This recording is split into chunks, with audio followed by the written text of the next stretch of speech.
Hanuma mummy ఎక్కడికి వచ్చావు? నేను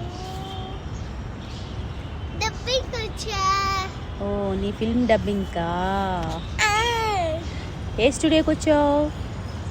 విజయ్ కృష్ణ కృష్ణ. విజయ్ కృష్ణ గారి స్టూడియోకి వచ్చావు అంతేనా? అవును. ఇంకా స్టార్ట్ కాలేదా? ఆహా. అందుకే ఇలా ఆడుకుంటున్నావా? బాగుంది కదా స్టూడియో అంతా? అంటే చాలా ఇష్టం. అవునా?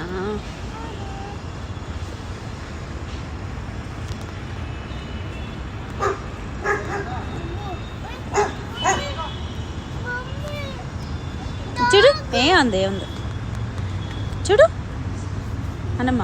డాగ్స్ రాకుండా గేట్ మమ్మీ అతను గేట్ వేస్తున్నదా? చూడు హాను